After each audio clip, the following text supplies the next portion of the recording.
Voting is that civic sacrament in democracy that persists in telling the powers that be whether they are the powers that ought to be.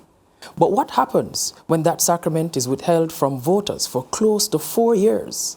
I'm Kwame A. Thomas, and I'll be discussing with the People's National Party Senator Gabriella Morris. Welcome to the conversation. How are you? Thank you for having me. I'm doing well. So, Senator, John Public was privy to the opposition walkout over the most recent postponement of the local government elections. But tell us, are there any immediate implications that we should be considering? First for the walkout and then for the local government elections. Well, I believe that the walkout in the lower house was a signal to the government side that we are in total objection to their continued delay of the local government elections.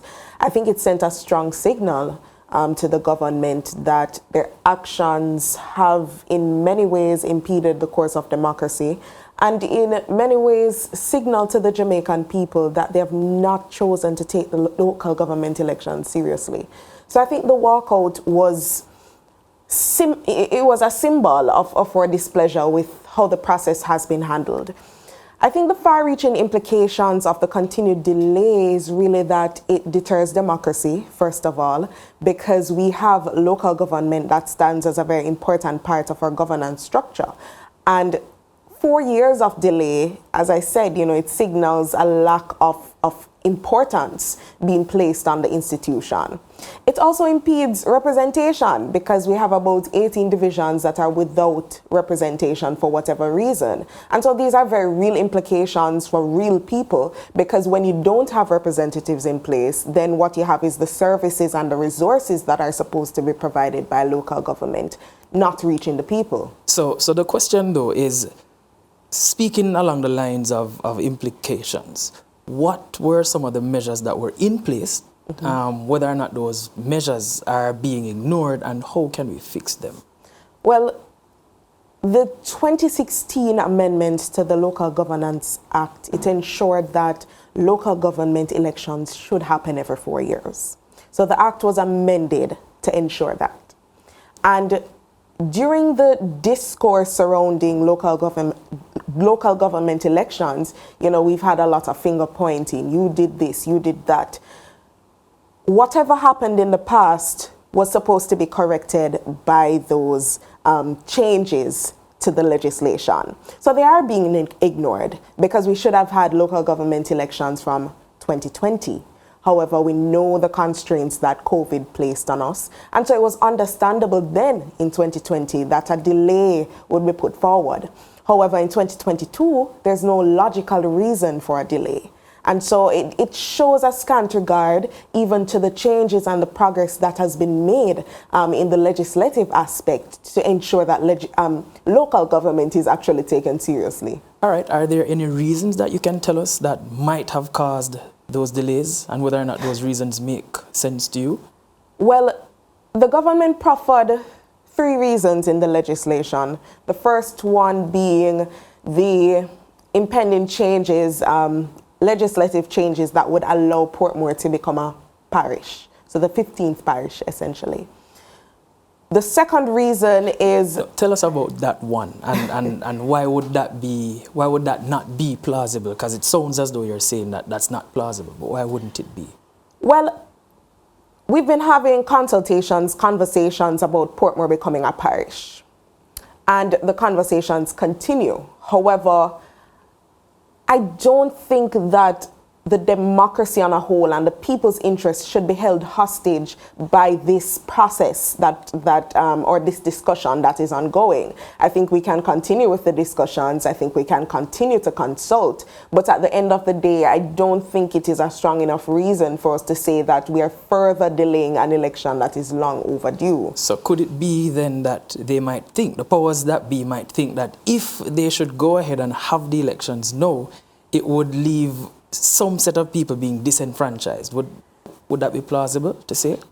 I don't think so. I really don't think so, because what currently happens in Portmore is that they vote directly for their mayor, which I don't think is such a bad thing. In fact, I think that should be replicated across the country.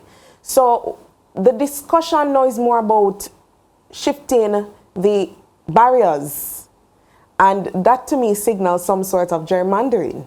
So I'm a little bit touchy about the whole Portmore situation. I believe that the people should be consulted, and I don't think that consultation process has gone far enough. And so I think it's safe to say that we can continue with those discussions, you know, and it can be on the table, but local government should not be shelved because of those discussions. All right, you stated that there are 3 reasons. We just looked at one. So that's the first one. Another reason that was put forward by the governing side was economic reasons. And so the government is attempting to convince the people that we cannot afford an election at this time. Now, for me, that is a laughable concern. Why? Coming in the wake of the recent announcement by the finance minister of an almost $80 billion surplus, coming in the wake of the trumpeting from the Financial Times on Jamaica's progress economically, and coming on the heels of the announcement from the finance minister that we intend to spend, what, $1 trillion in the upcoming financial year. It's laughable because we have, or the government has signaled that we are on strong economic terms, and yet they have not managed to plan for an election which is constitutionally due, which was constitutionally due in 2020. So we should have had time to budget, and I think the government has a responsibility, a duty to the people to budget for an election in good times and bad. So they had ample time to make those preparations. So coming now to the people and signaling that, okay, we don't have $2 billion to spend on an election when we have an $80 billion surplus, it's not adding up. So what's the cost? What's the real cost of an election, a local government election? Because we haven't heard that just now. So that might be an inhibiting factor. Well, the figures that I've seen, it's roughly around $2 billion. $2 billion. $2 billion. And Right. so your argument is that the fact that they have a surplus of over 79 or 80 billion dollars, then 2 billion ought to be enough to sacrifice for that. And in addition to that, it shouldn't have to be a sacrifice. It should be something that they're budgeting for and planning for and including, you know, in any preparations that are being made. It's a constitutional right of the Jamaican people, and it shouldn't be a either or. It shouldn't be we have other priorities. It should be a priority to the government to ensure that these elections are held. All right, so tell us about the third reason, and so that we can unpack that a little bit more. Well, I think the third reason, it relates to the whole economic situation, you know, harsh global conditions, you know, COVID is still looming in some ways. But I again just think that that argument doesn't hold water because the government moved to call a general election in the height of the pandemic. So I'm not sure why that is a consideration now, especially when we've done so much work to recover from the impact of COVID-19. So couldn't it be argued also that there is some level of stability in the country, and so it makes no sense to upset the apple cart then? So why go and have a local government election when we are stable in all other spheres, politically speaking? Why upset the apple cart? Well, there are some people who are of that view that it might cause an upset or there's no need for it. But again, for me, that goes back to the notion that local government is not as important. When we look at the reality that 18 divisions, and I want us to think of these as people in 18 divisions aren't receiving adequate representation because they have no councillors due to the fact that their councillor might have died. Just this morning, we lost a councillor. And so there are real implications for this, because when you don't have representation, you don't have the markets being kept, you don't have the cemeteries being kept, and so it leaves a gap it leaves a gap where people have to be fending for themselves without representation or local representatives to look at that. Isn't there a mayor, though? Isn't there a mayor with a mayoral team? Well, the mayor has his own division. The mayor has to do his own mayoral work. And so I don't feel that that's a sustainable solution, because some mayors have been looking after divisions for what? 4 years or probably more. So it's not sustainable. At this point, after 4 years, I think that we have to move away from that notion of upsetting the cart, because the cart is upset. If we look at the recent issue of garbage collection, there are many communities that went without advocacy on that issue because they didn't have a representative. And so I think we have to get to the place where we understand that this issue is about people. People not receiving adequate representation. I also always have to bat for the younger representatives, because we know the rigors of politics and what that can mean. And for a young person, many of our candidates are young people who have just chosen to put themselves forward in the service of their nation. And for delays to be happening again and again and again, it puts them at a disadvantage, and it sends the signal that their work is not as important. So I think at this time we have to prioritize local government, not because of, any political expediency, but because it is an important part of our governance structure, and it is important to the people. All right. So in light of all that you have been saying, my understanding, and you can correct me if I'm wrong, is that there is not much of an importance being placed on local government election, and that seems to put a blight or a stain on our democracy. Yeah, I mean, I think the continued delay it sends that signal. It sends that signal that, okay, this is not a priority, it's not as important, it's not a general, so we don't need to pay it too much mind. And that translates to people, because we see that the turnout for local government is way lower than even for a general election.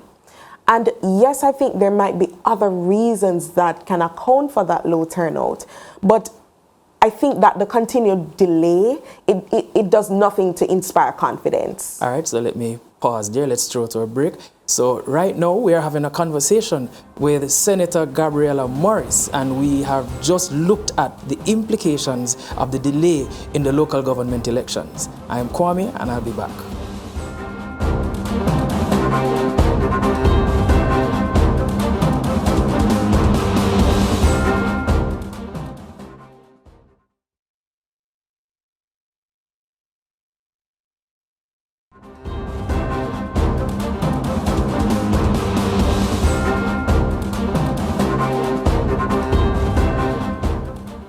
The opposition People's National Party expresses their displeasure in the fact that the ruling party are currently postponing local government election for a 4th time. And I have on set with me Senator Gabriella Morris. Senator, question. Are you ready? Is the party ready for an election at this point in time? So the PNP is of the opinion that the ruling party is afraid to face them at an election. Is that the case? Is that your opinion? It would seem so. It would signal that the government might not be ready and is trying to use the local government as, a political football to kind of buy themselves some time. I think that the People's National Party has been deliberate about ensuring that we take the steps to ensure that our representatives are ready. I believe that we have representatives in most of our divisions, and they have been doing the work. Most? Why not all? I mean, as I said earlier, we've lost some of our representatives. I mean, in the past 2 months, we've lost at least 2 of our representatives, local government representatives. So we have those challenges, yes, but I think for the most part, we have been putting in the work to ensure that when the elections are called, that we are able to go to the polls confidently. So I'm trying to understand what makes you so confident, because I'm looking back, and if memory serves right, for the past 2 decades, we have had 4 local government elections, and you have been successful in just 1 of those 4. So why is there this sudden urge now, this confidence? Or could I argue that it's just a case whereby you are playing on the emotions? The fact that this has not happened and you're saying, listen, do it now, and it's because you're afraid. It's almost like trash talk. Well, an argument that we made in the Senate last Friday is that let the people vote and let the chips fall where they may. I think that is important to put at the forefront of the argument, because at the end of the day, win, lose or draw, what is important is the democratic process. On the other hand, I can say that what is different, perhaps I think that we have been making deliberate efforts at putting in the work, identifying good representatives, identifying diverse representatives, which I think is also important for a stronger democracy, and just ensuring that they receive the support to actually go into their divisions, do the work, engage the people. We've been very critical and deliberate about that process, and I think we'll be successful. How does a ready PNP team look? I'm trying to understand that. How does our ready team look? A ready team PNP, I think it has all hands on deck. I believe that we are inching closer and closer to that as the moments go by. I think the PNP has always been serious about policies and programs. So I think a ready PNP will have solid policies and programs that will cater to the very real needs of the Jamaican people, of all Jamaican people, not just any one sector. And I think our last manifesto showed that we are indeed capable of doing that. This time around, the needs might be a little bit different, but I think the emphasis will remain the same, ensuring that there's access and opportunity for all Jamaican people. And so a ready team PNP will ensure that we have that in place, we have solid representatives, and that we remain focused on our vision, which is to ensure that Jamaican people, all Jamaican people, can feel free and comfortable to live in their own country. All right, so besides the fact that, yes, we have seen they have postponed the local government elections 1, 2, 3, 4 times. If you get an opportunity to be in power, what difference do you think you'd be able to make to ensure that something like this is not repeated? Well, I think that we must abide by the rule of law. First things first. The law is not a shackle. The law is not a shackle, but it should guide our operations. And I think that if we have gone all the way of making these changes to the legislation in hopes that the outcome will be a stronger democracy, then we should abide by that. It makes no sense for us to go to Parliament, to look at the laws, change them, and then not uphold them. So I think that we will have to remain true to that. We'll have to stay on that course of ensuring that we give local government that priority. In addition to that, there are necessary reforms that will have to happen. And of course, we are in tune with that, and we are ready to actually be a part of that process of ensuring that local government actually works for the people, and that, the sanctity of it as an institution is upheld.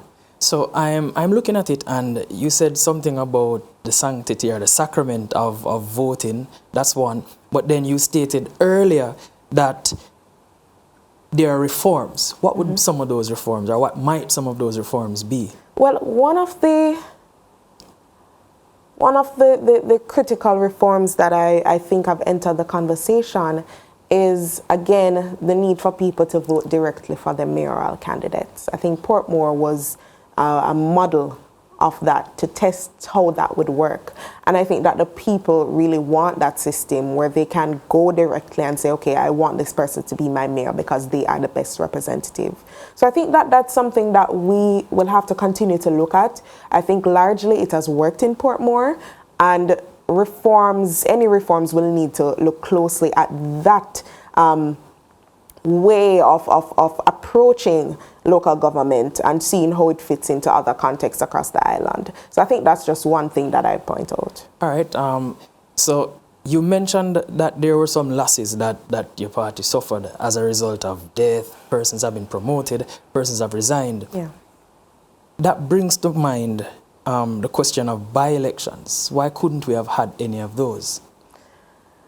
Well, That was also a discussion point in the Senate on Friday. We didn't receive, much talk on that, so I'm not sure. I'm not quite sure why. But essentially, and I can speak from Montego Bay, that we had 2 councillors who lost out on their seats due to procedural issues in the council. And there was no by-election. Just didn't happen. And so again, I'm really not sure if it's just a case of it not being important enough to spend the money, or I'm not sure what else it could be. So we're not sure of the reasons for by-elections, but why not agitate more for those? So you see 1, 2, 3, 4 years of postponement. So why not look at the next best thing? So this is a good option. So let's do that, as opposed to just throwing in the towel or walking out per se. Why not agitate for that? Well, I mean, the next best thing right now would be for the government to urgently allow the election to proceed. At this point, I don't think a by-election would be the best thing because the elections are overdue. So if it were just, 1 year after the election, or probably if it was 2020 without COVID, then we could have put that argument forward. But it's now 4 years later when the election is already due. So the best course of action would be to urgently call the election to ensure that the slots are filled. And again, a walkout is not a symbol of us choosing not to participate. It is a symbol of us choosing to voice our displeasure with a government who continues to use their majority in an arrogant fashion. So it's not about us exiting the process or signaling our disinterest in working with the government to ensure that local government elections run smoothly. No, but the government has continued to just put forward a disdain and a disregard for local government. So the walkout was more of a symbol that, hey, we're not in agreement. You continue to brush aside our views. You continue to use your majority to overrule important matters that are in the best interest of the people. So a walkout was a symbol of that. So I've had the pleasure of looking at some of the comments from what in times past have been coined or termed the silent majority. And the first question that I asked about your readiness was pretty much coming from that populace. But then now, the issue of you would not have done any differently, you would not have done any better. And as a matter of factly, that's how they're saying, as a matter of factly, there is not this level of unity that you're talking about. But what can we use, or what would you show us as an indication that, hey, we are really unified going into, if the election is called next week, next month, we are really unified and we're ready and rearing to go. What would those things be? What should we look for to make that determination?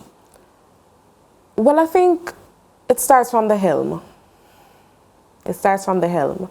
I think we have leadership at the top who has been engaging, not just leaving the representatives on a side of their own, but they've been engaging and supporting. Or party leader, he has put in place support systems that will ensure that when the elections are called, whenever they choose to do it, that our representatives have tangible support that will ensure that they can get things done. So you're saying and so I think that's a good signal. So you're saying that your party leader has the confidence of those whom he leads? I believe so. Things are being done. I believe so. I believe so. I think the fact that we have representatives who are on the ground and ready is also a good signal and should inspire confidence. They've been in the divisions working, some for longer than the 4 years, working and engaging the people. So I think that's a good signal. I think also that on a party level, this issue of unity, people will always take a time to warm up after a challenge. But I think that the persons coming together, especially in the shadow cabinet, last year, the party leader would have introduced some persons back into the slate of the shadow cabinet. And I think that was a signal that, hey, we're ready to work together. We are ready to put our talents and skills together to ensure that we can put forward ideas, policies, and programs that are in the best interest of the people. All right, so you hinted at Local Government Act in 2015, some section of it being modified to include local government elections. Now, and you wanted it to be fixed, or it's in fact fixed within a 4-year cycle.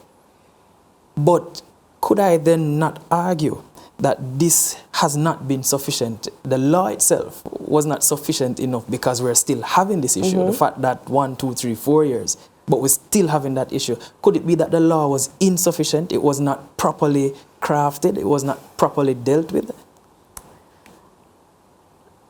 Well, the law still gives some amount of power to the minister to come and make amendments. That's how we've managed to delay the election this long.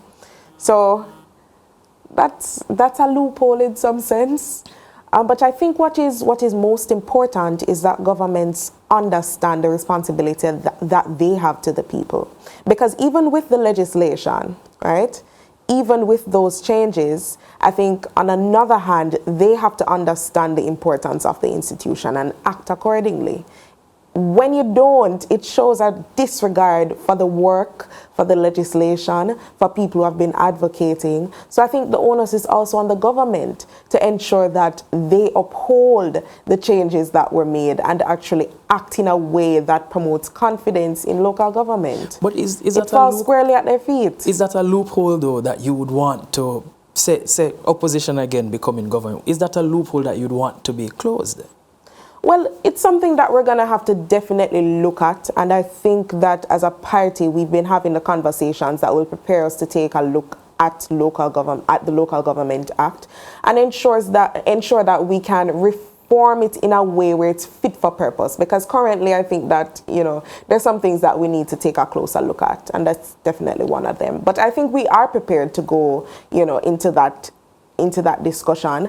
We've been having it at a party level, so it's something that we're prepared to look at. All right, so in terms of allocations, what can you tell us? What allocations are, how do we make allocations for our plan for local government elections beforehand? Because it seems to me, based on what you're saying, or what you have said, that okay, no, we can't afford to do this now, so let's move this money, or we did not put any money in place. What would a PNP administration do differently to ensure, again, that this doesn't happen, and the reason that it doesn't happen is not because of money? We would plan. The government has shown that they didn't plan. They didn't make an effort to plan. Because one of the things is that the EOJ needs to be resourced. The EOJ has said that they haven't received resources to ensure that an election can actually take place. And so one of the things that we would have to do is to look from a mile away and say, all right, we know elections will be due in this year. We ensure that the EOJ has the resources. We ensure that there's communication with the political parties so their representatives are ready. It's a simple case of not planning or not taking the time out to plan. And so there's a simple solution. Plan. Put it in place. So you're saying that the government has not been able to sufficiently forecast or do a needs analysis of what currently is in place and what's required to move forward? I don't think they've taken the time out to do it. Because while we can understand the implications of COVID, while we can understand the harsh economic climate that we're facing, we must also understand that this is not just a few month delay. It's a 4-year delay. So they had sufficient time to sit down and say, okay, local government is important. And if they felt it was important, I feel that they would have allocated resources to ensure that it happens. Are there any specific things you can point to as it relates to, you stated harsh economic conditions, and we understand coming out of COVID that there were in fact some harsh realities that we had to face financially. Are there anything that you can pinpoint to say that this might have been, or this is something that we could have prevented and it's legitimate? Is there anything that you can look at in that light? With local government? Yes. Yeah. What would that be? I mean, I think it simply comes back to, I'm not sure I get in with. So we're saying that so we have harsh economic conditions. Right. That was one of the primary reasons, because you stated 3 reasons were given. one of them being harsh economic times. And my question is whether or not there's anything that you can pinpoint to say that, all right, I see where they're coming from and it makes a little bit of sense. And if we were at the helm, we probably would have done the same thing. That's what I'm looking for. No. So there's no sympathy, there's no empathy at all for them. If the government had come and said, all right, we wanted the 2 elections in one, I would have had a ounce of sympathy. If they had come and said, okay, we feel like there are some reforms that we need to put forward, I would have had an ounce of sympathy. But the thing is, the government didn't have the foresight or even the regard to say from months ago, when they knew that we wouldn't be having the election in February, say from months ago, all right, this is what we need to put in place. This is what is happening. There was no correspondence. They waited until the 9th hour to come to Parliament with 3 reasons that again are farcical to try to convince us and convince the people that the local government election should not happen because of economic reasons. That's still laughable. If they had come last year and said, all right, in forecasting, we see that this might not be possible at this point, had a discussion, then I think people would be at least even show a small amount of understanding. But it was just the way that it was done at the 9th hour with very little regard for anybody. So in closing then, we can argue that you are in fact saying that the current government has no care, the government is not looking, is not considering the people, one, so it therefore means that we should not have confidence in this government. Let me say it.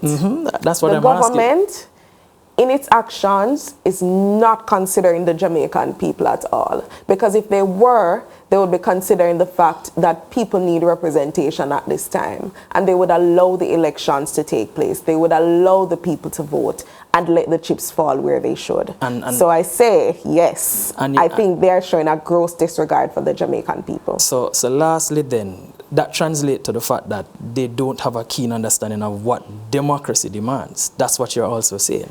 Well, I think that's a part of it. And people will make the argument that voting or democracy is not just about voting, but it is a significant part. And if you are messing up on that part, then it impacts democracy overall. I think that the government's missteps with constitutional issues, it leaves a blight on their record also. So this, in conjunction with the constitutional rumblings or issues that they've been having, it diminishes the confidence of the people. And it's showing the silent majority is really not that silent. They are voicing their displeasure with how things are being handled. And I think that the government should be a little bit more keen on listening if they intend to actually be a government that people can find any hope or confidence in. But at this point, I find that there's little confidence. All right. Thank you very much, Senator Morris. It has been a pleasure having this discussion with you.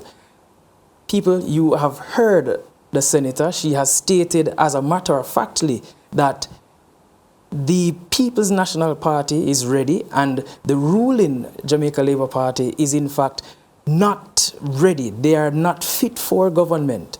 So let us know what your views are. And until such time, I am Kwame and this is The Conversation.